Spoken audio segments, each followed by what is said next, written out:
Hey everyone, this is Gene with Motoclops. Today we're going to show you how to swap out the countershaft sprocket on your model year 23 and 24 RFN ARES Rally Pro or model year 23 and 24 Beta Explorer. The reason why we're doing this today is we've got an 11-tooth sprocket, that countershaft sprocket, that we're going to be swapping out for the 13. The reason why we're doing that is this customer is going to be using this bike for more single track and technical single track riding. With the smaller countershaft sprocket, you're going to have a little bit more pop off throttle, lower throttle positions, and that will certainly assist you in offline acceleration or getting the bike up and over obstacles, rocks, suspended logs, or you just want to try and wheelie a little bit easier. You can do that too. Now the 13th tooth sprocket, that's great for tracks, two-track riding, street riding, you know, a little bit more higher speed type riding. And that's important to know because once you swap over to the 11-tooth sprocket, your top speed will reduce a little bit. This 11-tooth sprocket compared to the 13-tooth sprocket will increase your torque by approximately 18%. So that's a good seat of the pants difference in torque. So with that said, let's talk about the tools that we're going to use for this swap. So first off, we've got our flathead screwdriver. Sometimes when we're removing master links, we're going to need a flathead. So this will be a nice assistant. We've got our pliers for that master link removal. We've got our 3/8" ratchet. We have our 13mm socket, our 17mm socket, 19mm socket, and T40 Torx. We're also going to need a 12mm open-ended and a 14mm open-ended. So now that we've got our tools, then let's get started on taking this thing apart. So the first step of this process, we're going to remove the master link. We've got our pliers that we mentioned earlier. We're going to get this master link off, or at least the clip. And then depending on your chain tightness, you might be able to use the pliers to get the plate off. If you strike out with that every once in a while, you can use a flathead screwdriver as an assist to get that guy off of there. So there's our plate. And here's our master link, so we'll take those parts and just put them to the side. Second step is we're going to remove the rear axle and wheel. So we're going to take our impact and our 17mm socket, get this guy off, and we'll just take our parts and set them to the side. I'm pulling the axle out from the left. And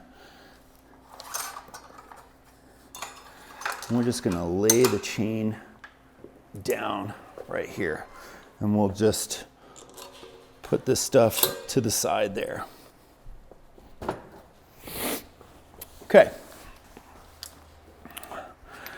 Now we're going to be removing the nut here at the linkage. So this is also going to be a 17mm socket. Depending on the tightness, you might have to hold on to the other side, which is a 14mm. I just had my fingers on it, but you know, you never know what the torque specs are going to be from the factory, so that's why we list a 14mm open-ended wrench to assist. But that came off relatively easily. And then after that, we're going to remove our foot peg bracket here. Some models might be a little bit different. So we're going to take our 13mm socket and our impact and remove these. Now, be very careful because there are some washers on each of these. And so I'm just taking my fingers and I'm holding those washers in with my fingers to keep them organized in there.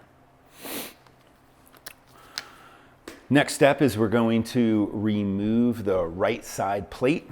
That's where we're going to need our T40 Torx bit and our handy impact. Now, we're going to be removing 1, 2, 3, 4, 5. This one here closest to the swing arm is actually a dummy. So we're not going to remove that, just these.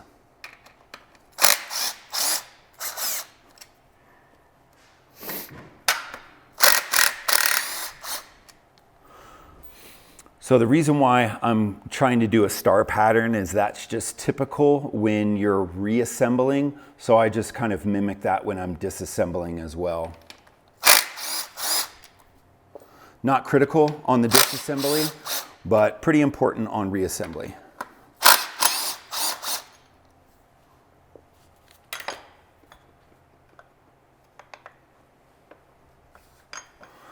So now once we've got that removed, we can kind of pull this part of the swing arm out and reveal the counter shaft sprocket right here. So we're going to move this down and out of the way as best as we can. So this is going to be a 19mm socket right there. Now, keep in mind, this is reverse threads. So I'm putting my impact on forward instead of backwards, okay? So that's very key. These are reverse threads. So you want to act like you're tightening this bolt. The reason why I left the chain on here is I like to hold on to this to hold the sprocket in place. So I'm using my, my gloves in my hand to hang on to this chain. And voila, it comes right off.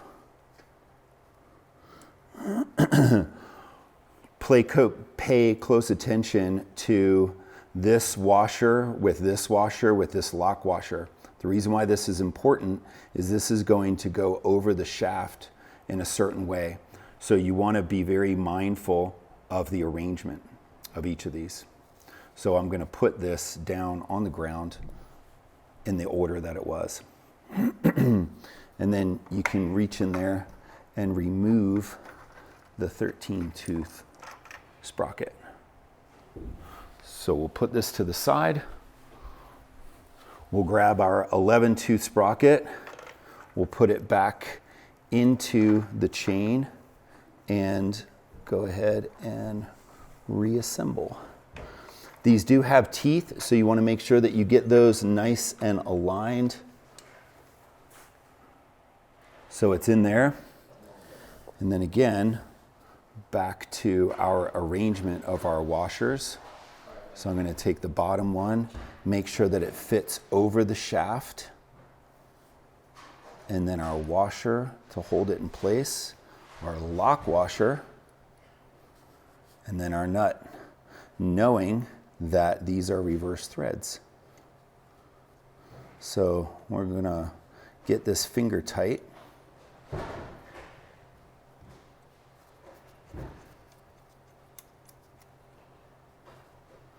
We're going to do the exact same thing as far as holding the chain, but now I'm going to pretend that I'm setting the impact to back it out, but because these are reverse threads, it's actually going to drive it in.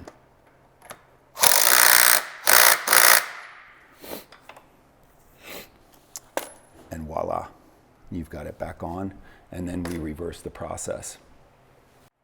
So now for the reassembly, we're gonna take the part of the swing arm that we moved, and what I like to do, be cognizant of your chain.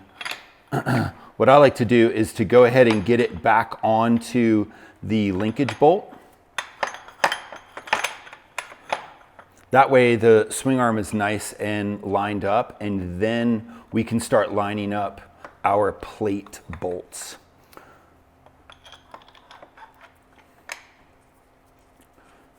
So like we want to do with all bolts of this nature that we're trying to align, you just want to finger tight these, just so you can get your alignment dialed in, and then we can go into tightening them. This is important because you don't really want to get the first one in and just tighten it all the way in and then try and get to the next one. You're like, oh dang, it's not lined up. So we're just going to get each of these nice and lined up. I'm getting them about half threads in.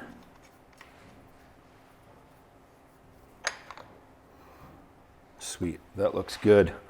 So we're gonna go back to our T40 and our impact.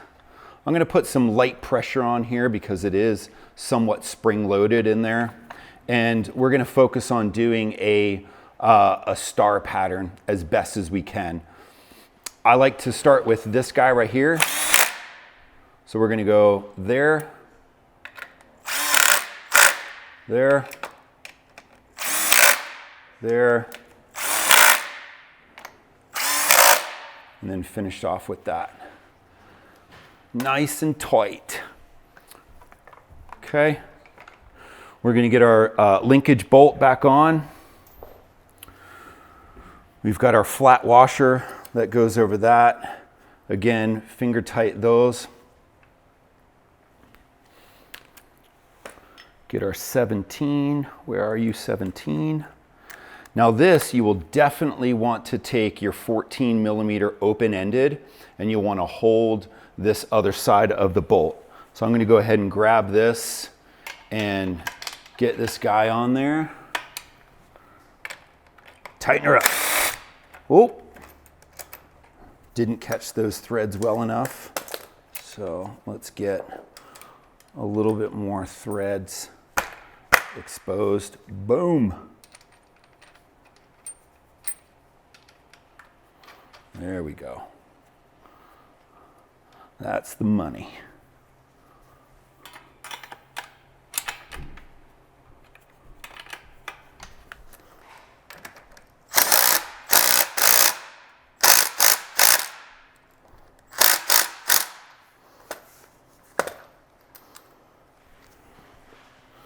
I'm going to take my 3/8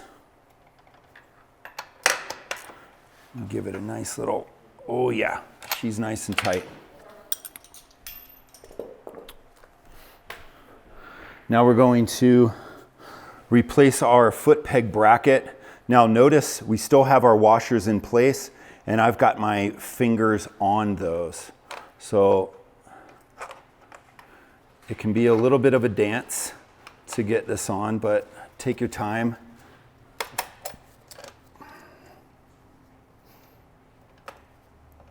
Bam. Got our two little dome nuts here.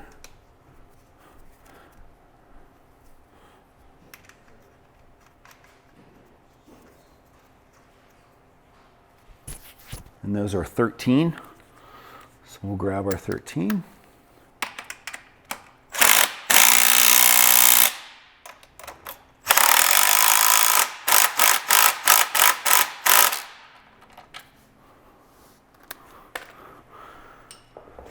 Spot check those. Oh, that needed a little more.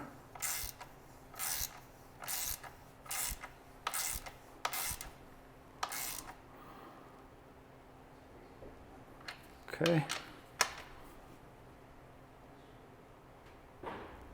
Nice. All right, we're going to get the rear wheel and the axle back on.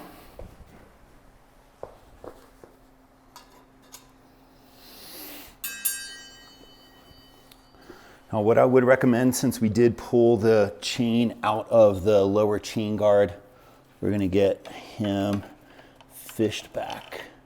Ooh.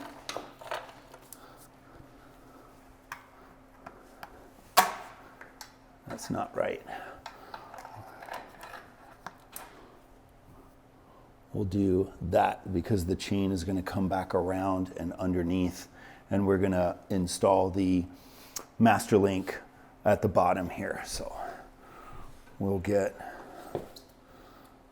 this wheel in place. We want to get our caliper mounted back on.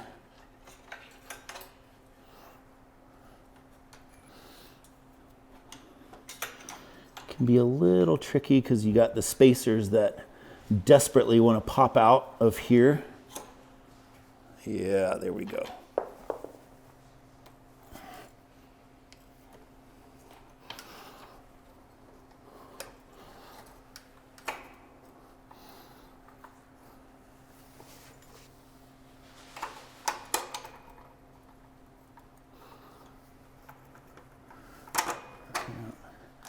Get it all lined up.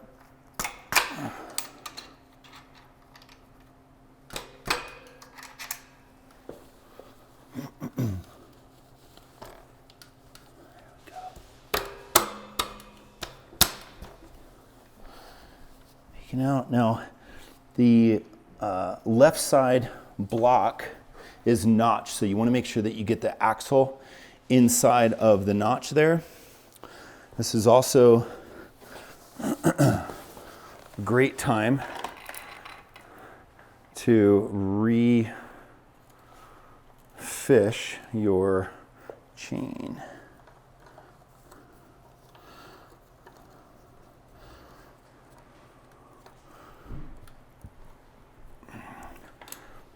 So sometimes the chain guard can be a little too close. So what you can do is you can wrap your chain around this way, hold the chain at the bottom of the sprocket, and then rotate and fish it through.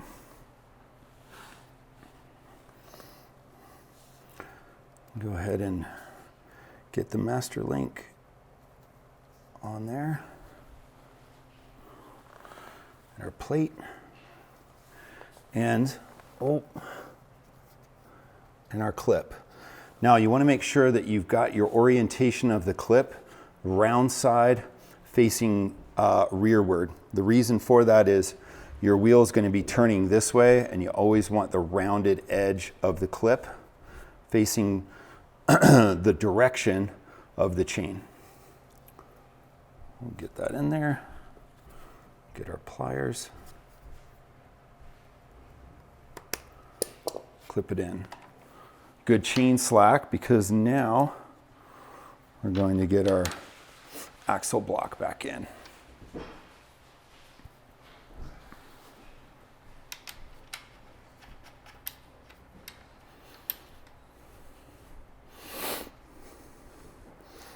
Get our 17.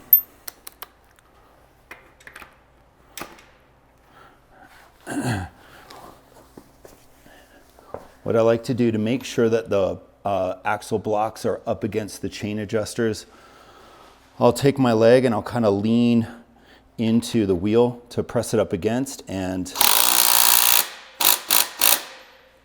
get that nice and tight. Now, what you'll notice is that now our chain is loose. The reason for that is we reduced the tooth size of our countershaft sprocket, which has given the slack in the chain. So now what you'll want to do is you'll want to refer to our video of how to properly adjust your chain and that process.